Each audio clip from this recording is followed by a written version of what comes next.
Hi, this is William Henderson. And this is Spee McGraw. And this is the Unjerked podcast. We are going to wrap up our series on the political compass. When it comes to social policy, so there's kind of three facets to it. So there's just broad social policy, essentially, how do you achieve the common good? Even this is kind of grab bag, because it's like, social, what's your social policy includes education. It includes, prison policy. It includes, transportation, et cetera, et cetera. It's hard to kind of think of a coherent view of like what makes something socially left-wing versus socially right-wing. But basically social policy is sort of like not directly fiscally related domestic policy, related to just how do we manage society. I can't think of a way of defining social policy left or right without insulting one side or the other. Sure. And even big government, small government doesn't work, because a lot of, I would say some, liberal coded social policy involves like, oh, we need the government involved to do X, Y, Z. But the same with some sort of conservative coded social policy is like, well, we need, people in society need to behave this type of way, and we should encourage this type of behavior, and the government should help out with that. So even big government, small government doesn't fully explain this. I think when big government, small government is like its own part of it, but it's so weirdly coded. I have a comment on that down below. We can talk about it later. And then culture. So culture is like almost a different thing from social policy, because a lot of the culture war stuff happening now, it just doesn't really align with policy, right? Like the war on Christmas, that type of stuff. One potential way of looking at it is a lot of like social policy was very often focused on like basically civil rights, like I think the social debates of the 2000s were like, do you have a civil right for gay person to get married versus, the civil rights of like religious groups to not, perform, ceremonies that are against their beliefs. So that's kind of how it's throwback coded. One, the abolition of alcohol. that would have been a massive culture war issue back then. And then the environment, interestingly enough, politically was quite disconnected from other policy. Like environmental politics is kind of its own movement, and that's why I kind of included that there. You could argue that it's kind of an economic issue in the terms of like most environmental regulations would it quote unquote impact business, but it's an externality. Right. There is also because environmentalism's considered sort of a left-coded thing these days, but there's also a right-coded version of sort of like, ecological, sort of outdoorsy, living the land. Well, that's one of the weird things is most of the people that actually spend money on conservationism are like through hunters. Game tags. Yeah, they're hunters because they actually interact with the environment, while left-coded people are more likely to be in a city and not interact with nature. Yeah. So next is international relations. So here there's kind of two axes. There's internationalism versus isolationism. So should we engage with international institutions like the UN and, et cetera? That's a hot one right now. Yeah. Or should we focus on like taking care of ourselves? And then the other axis is like, should we use the military as our primary tool or diplomacy as our primary tool? So you can be isolationist and militaristic. You can be isolationist and diplomacy focused. And then you could be internationalist and military focused, or internationalist and diplomacy focused. So quite different. And then the next is like the sort of democracy axis. So basically there's civil liberties. So these are mostly negative liberties, like the government basically being protected from the government taking away your freedom of speech or your freedom to assemble, etc. There's political violence. Should political violence be condoned or should it not be condoned? And then there's rule of law. Basically, should society be governed so that people follow rules and are basically, everything's go through the justice system or not? So those are also other areas of sort of other axes. You added a couple more. Oh, yeah. Well, I think I added, there's kind of like a freedom axis, which I think is how you describe this democracy axis, which is kind of one, who gets to vote and how do you get to vote and how does that process work? But also, and it's kind of like, do you stop sort of mob rule or gang rule by having rule of law, or do you just let everything be super anarchy?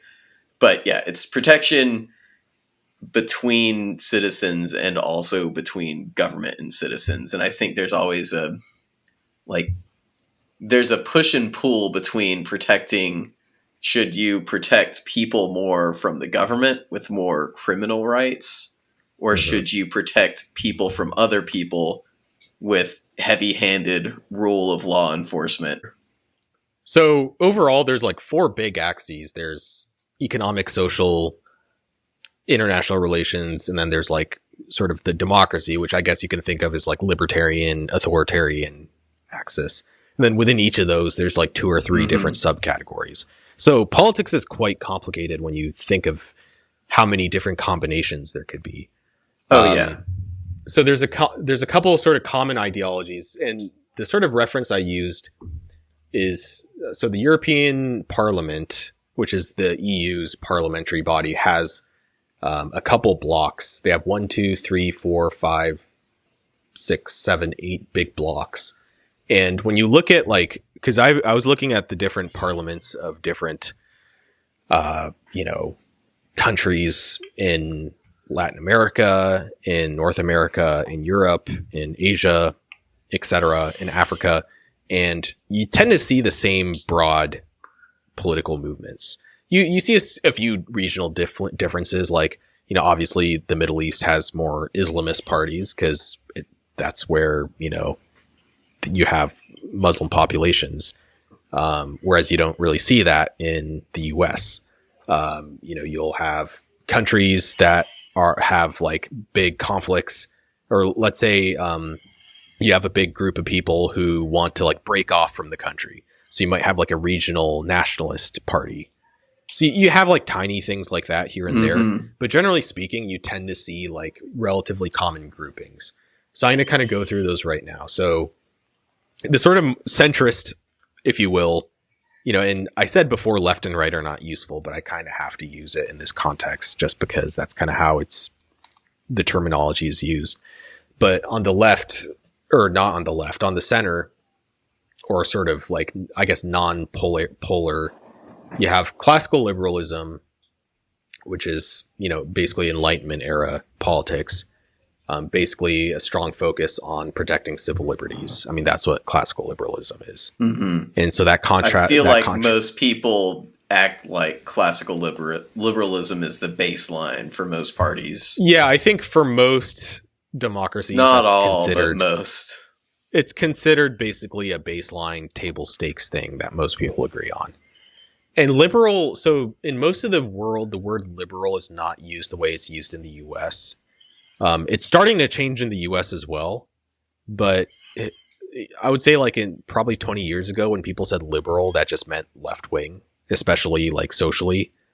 But that's not how the term's used in most of the world. Liberal, you have classical liberal, which means, protecting civil liberties, democracy. And then you have neoliberalism, which is basically focused on reducing... I'll open up this Encyclopedia Britannica article. So, is this the neoliberalism of lib left bad? Yes, I would say so. So neoliberalism emphasizes the value of free market competition. So it's very much, free trade, low regulation, reduced regulation, etc. So you have both left neoliberal and right neoliberal movements. I would say in the 90s, in the 2000s, both parties were basically neoliberal. Yeah, I'd say so. So, although it's becoming much less popular these days. And then libertarianism, it's not necessarily left or right. You have both. And so libertarianism basically takes individual liberty to be the primary political value. In practice, libertarian parties are very marginal in most countries, but they do have influence on policy within the broader social movements. Probably more so in the US. Yeah. But when you think of like libertarianism, so what is left-wing libertarianism? You know, you have libertarian socialism. Drugs. That's more civil. That's more social libertarianism, which I guess is a left-wing, sort of left-coded, not necessarily always. And then you have sort of left libertarianism, which is like libertarian socialists or like anarcho-syndicalists, anarchists, etc. Yeah. And then right libertarianism is sort of what most people think of, you know, the sort of low taxes, no matter what type libertarianism. And then civil libertarianism is basically a sort of form of classical liberalism, basically protects civil liberties as much as possible. So libertarianism tends to be kind of across the spectrum. On the left side, like firmly on the left. So again, like there is a left version of neoliberalism, and I would argue the Democratic Party now is probably about 50% left neoliberal. So you have that, and then next you have social democracy, and then you have green politics, and then you have democratic socialism, and then you have identitarian left movements. I didn't include the sort of fringe ideologies like communism, anarchism, etc. We'll talk about that later.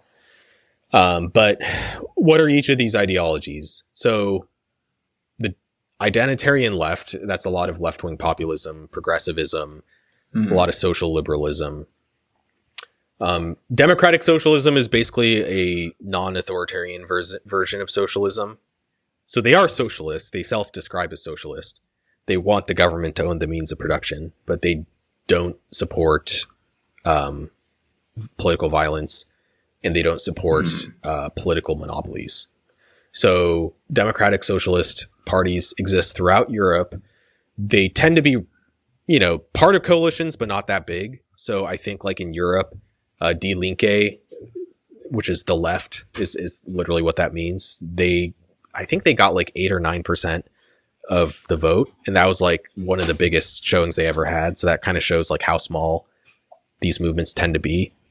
And then above that, you have social democrats who do not believe in socialism. They are not socialists. They don't believe in the government owning the means of production, but they do believe in high taxes, and they do believe in strong social safety nets. Yeah, and then I would say that that's most of the Democratic Party.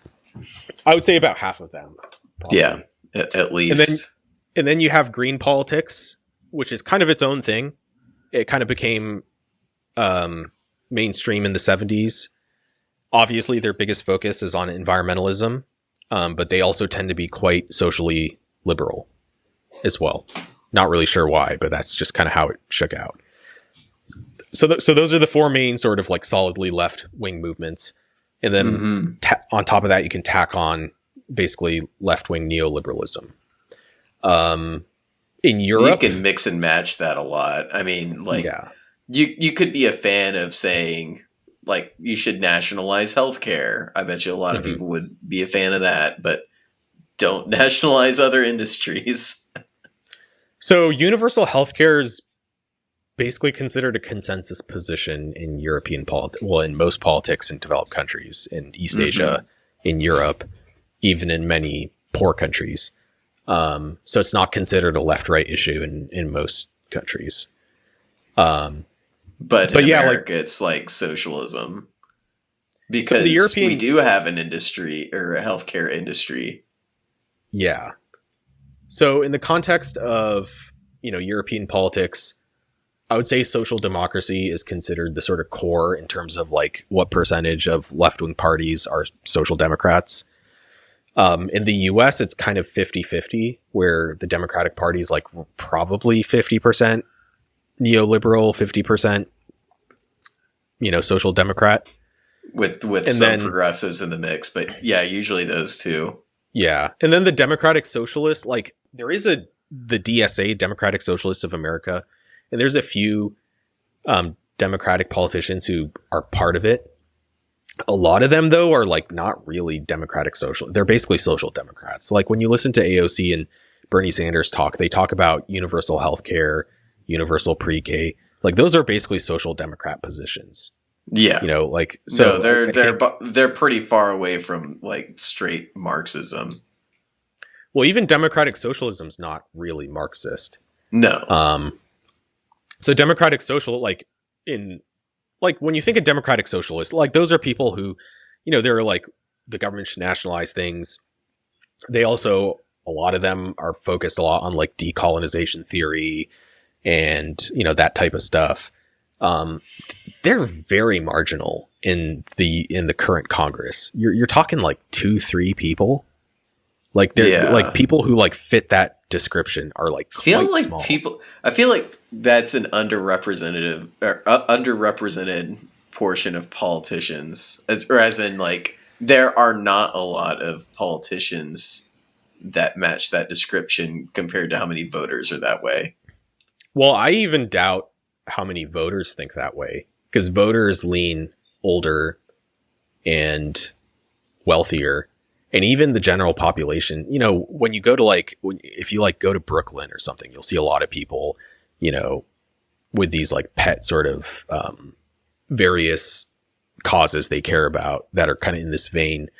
But like how many people in your age cohort actually are deeply obsessed with those things? I feel like they're a very loud sort of activist group. I wonder. I kind of question how widespread they actually are. I do think they're underrepresented in terms of like they're probably more than like 2% of the population, and so they're probably underrepresented in politics, but I still don't really think they're that big. And so we're probably half of all college kids. Even with college students, like most college students are like just the engineering students, they're mostly just trying to like do their homework, right? And then you have like, I don't think most like people in Greek life are obsessed with like decolonizing, the West or whatever. I think they're just trying to like, have a good time and have like frat parties and stuff. So you're talking like, I feel like that's sort of like a subset of the sort of like liberal arts, humanities students. Something to think about. So democratic socialism does come from socialist thought ideologically. So you had like the socialists of the 1800s, whatever, and some of them were authoritarian. Those were the communists, the Marxists, and then some of them were less so. Even Trotskyists are like less authoritarian, but they're still. I think Trotskyists are also sort of authoritarian-ish. They're just like less extreme than like Stalinist types, than like tankies or whatever. But even like Leon Trotsky was a Bolshevik. And so after after the Tsar was overthrown, you had like this interim government. I don't think the Bolsheviks were part of that government. I think they were kind of frozen out of it. I might be wrong. I can't remember. But even within like the sort of socialist movement of Russia at the time, you had the Bolsheviks, who were the commies basically, and then you had the Mensheviks, who were essentially what we would now call democratic socialists. They were like, hey, let's use elections and let's kind of gradually move in that direction. And so democratic socialism, it is part of the socialist tradition, but it's not like seize the means of production using violence type people, really. And then social democracy is like a further move away from democratic socialism, where they're like, hey, like seizing the government should probably not own most industries. Instead, we should just redistribute wealth using taxes. So that's some nuance. I think when people talk about socialism in America, a lot of times they're talking about social democracy. They're talking about like Denmark style social programs. Yeah. Right. And so it like, I can't overstate how far social democracy is from actual Marxism. Like they're very, very different things. There's a tenuous genealogical connection where both of them sort of came from socialist traditions of the 1800s, but they're very, very different. And during the Cold War, the West was fighting, the USSR, which is communist. A lot of those NATO countries, and not just NATO, but NATO plus European Union countries, a lot of those countries, arguably most of them, were social democracies. So they were fighting communism during the Cold War. So I think it's deeply inaccurate to call that Marxism. Mm-hmm.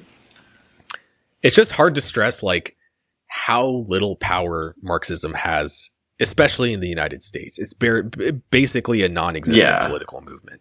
Yeah, I don't think... You might have like some professors. I don't think because even our most progressive politicians aren't even close to like actual Marxism.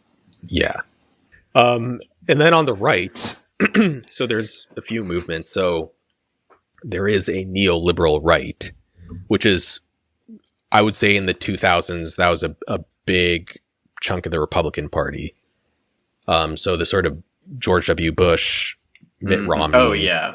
That was very much a neoliberal right. So a sort of socially conservative neoliberalism. Christian democracy is a big movement that is huge in Europe and does not exist at all in the US. So this is not Christian nationalism. This is Christian democracy, which is basically a fiscally liberal but socially conservative movement.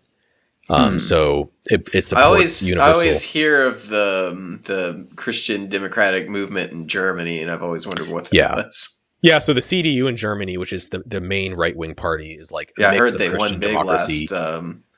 Last election.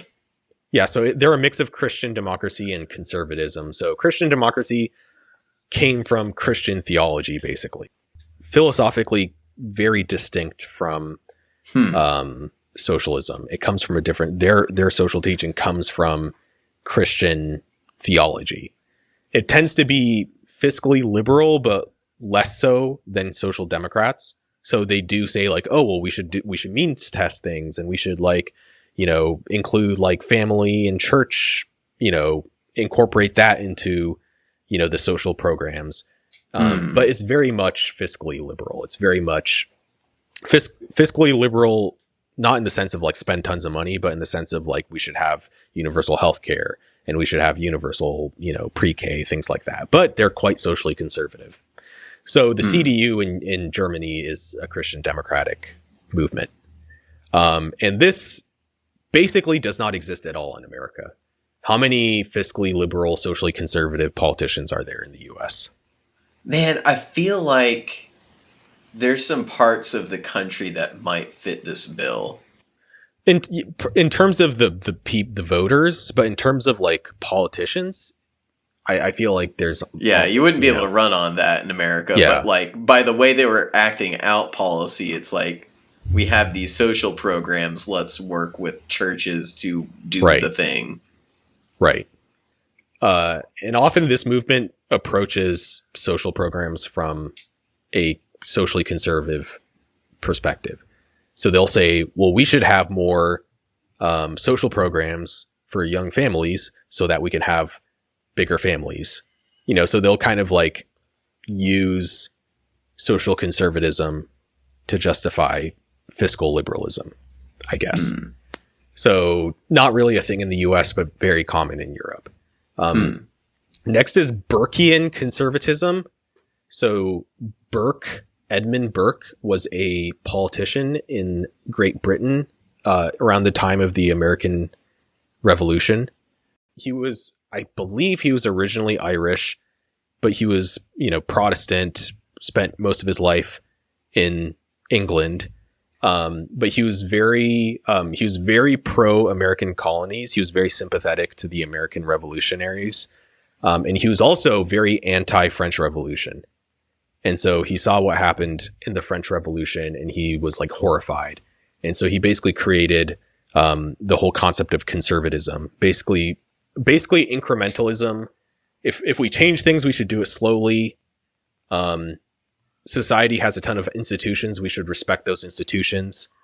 That's basically what Burkian conservatism is like respect the institutions of society, make changes slowly, be careful when you do politics is kind of what, that's really what conservative originally meant, I would say. So yeah. I could see that. I would say social conservatism probably is like a subcategory of this. I would say, and a couple other things as well. And then you have neoconservatism, which, is sort of like reached its height in the 2000s, but it was basically mostly focused on foreign policy. And it was a lot of like and this is mostly a US only ideology. It didn't really exist in other countries, but basically it was a lot of like former like New Deal type liberals, who basically were concerned with the spread of communism and were concerned with the sort of like radicalism of the new left.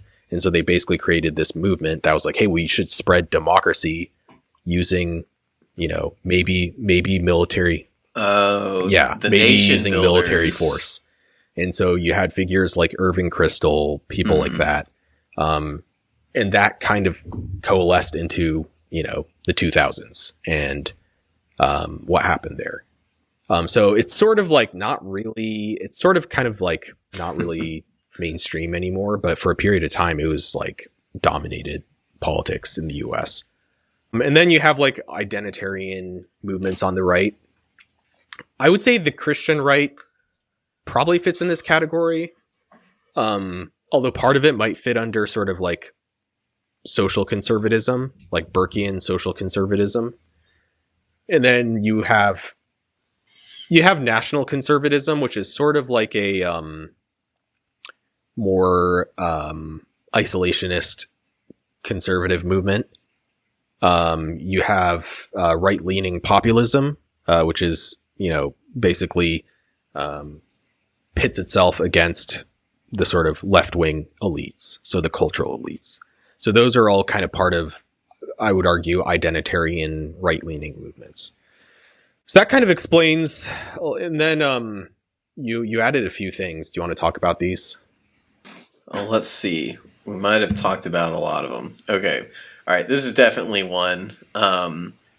I imagine that a large portion of the voting population, probably in most countries, like less so subscribe to like the identity of some of these ideologies, or like they're less obsessed with the consistency of the thinking behind each one and more care about the results, or, as everyone says, the kitchen table issues, and people will flock between one or the other based on, is the one in power working or not working?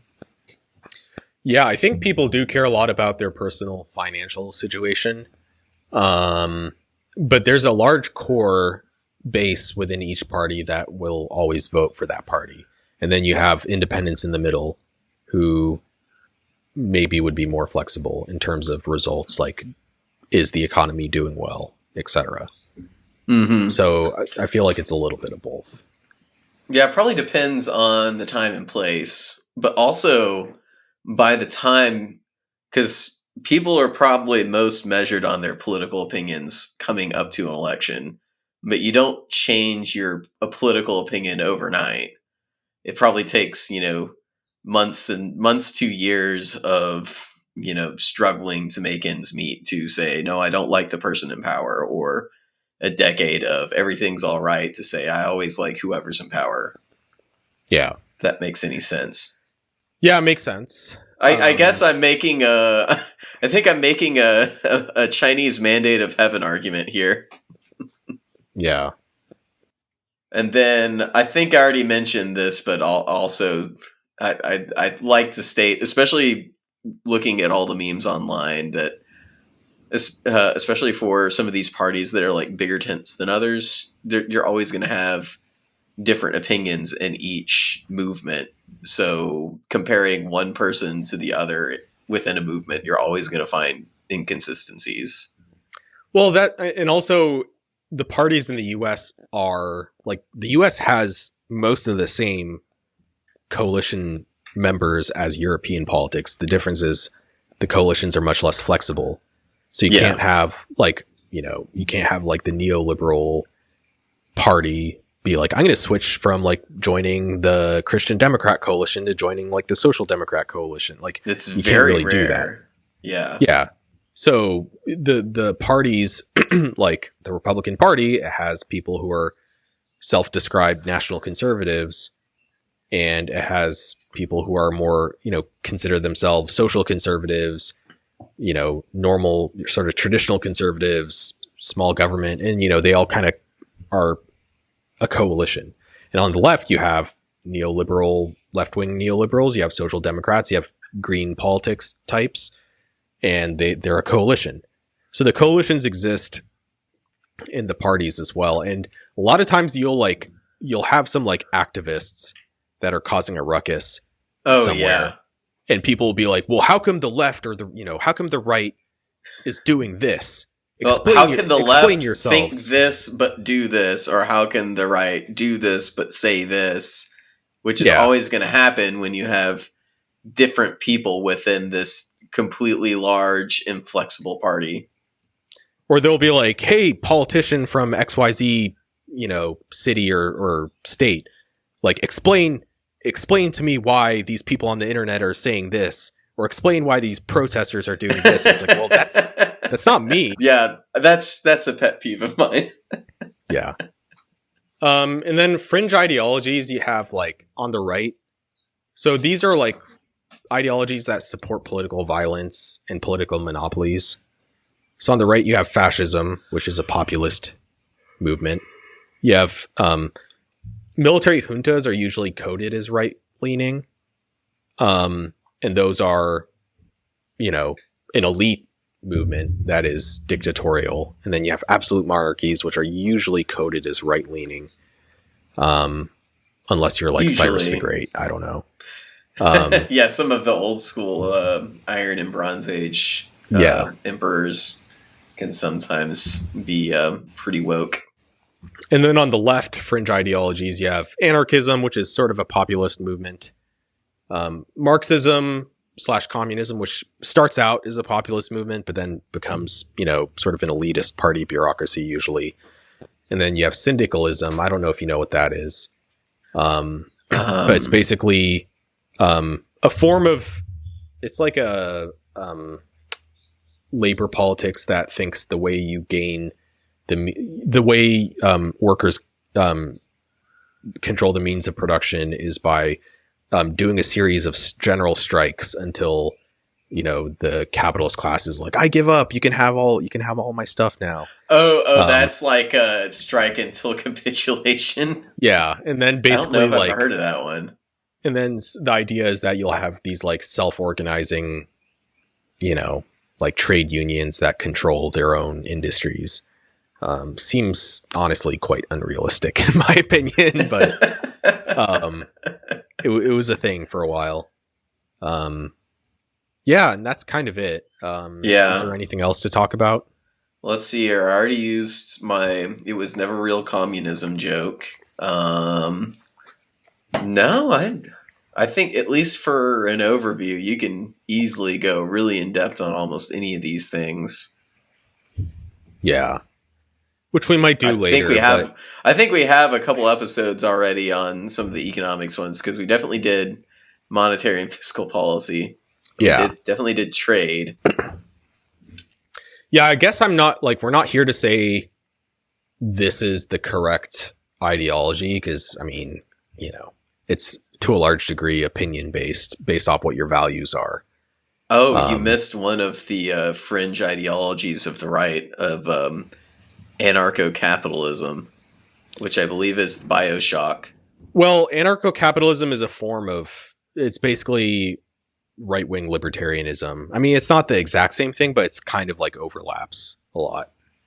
So, but yeah, I guess the point of this episode is like a lot of political positions don't really correlate with each other, and they're kind of grouped together as left versus right out of convenience. Most sort of average people kind of believe in a sort of mixed bag of things that don't really align to ideologies. And to say, you know, I think a lot of politics right now is cultural competition between people of different backgrounds. You know, rural versus urban, coastal versus, you know, middle America, you know, that type of stuff. So they try and divide us on our differences so they can suppress our true ambitions. All right, that was our final episode on the political compass. We'll come up with a new topic next time.